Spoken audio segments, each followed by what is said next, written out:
I'm joined in the studio now by Kemi Knight from our business desk. Hi, Kemi. Hi, Haxi. Now we begin right here in France. Well, of course we're in France, but here in Paris, where one of Europe's largest tech events is kicking off today. That's right. Viva Technology, also known as VivaTech, kicks off, and it will run through the week until Saturday. It usually takes place in June, but they moved it forward because of the Olympics. Now, just to give you an idea of the scale, let's break down the numbers. 2,800 exhibitors will be present this year. That's about a 27% increase from 2023.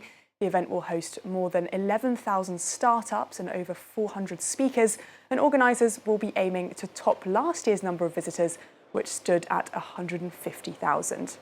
The event will see a number of familiar faces from the world of tech. Tesla and SpaceX's Elon Musk is back this year, but not in person. He'll be giving an online talk on Thursday, followed by a Q&A with the audience. Other big speakers include tennis stars Serena and Venus Williams. He'll be talking investing with CEO of investing platform Shares. Ex-CEO Linda Yaccarino will also be making an appearance, along with former Google boss Eric Schmidt, Tinder CEO Faye Yoselatuno, and Amazon CTO Werner Vogels. Now, every edition, VivaTech names a country of the year. This year it's Japan.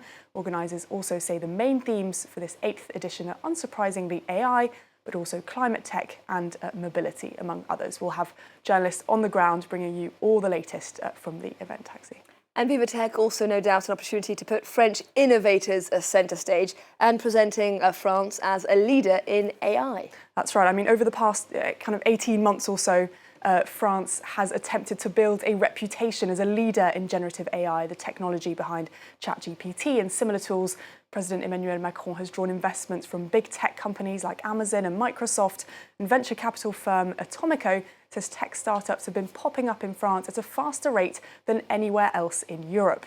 Now, just ahead of the summit, Macron announced more funding for AI in the country. Brian Quinn has the details. Making Paris a top destination for artificial intelligence, that's the goal set out by Emmanuel Macron as he announced a major public investment in the sector on Tuesday. The France 2030 plan will increase its investment over previous estimates.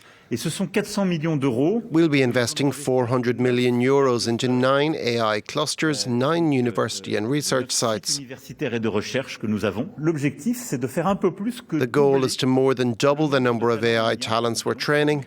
Today it's around 40,000 per year. We're aiming for 100,000 with 20,000 in continuing education.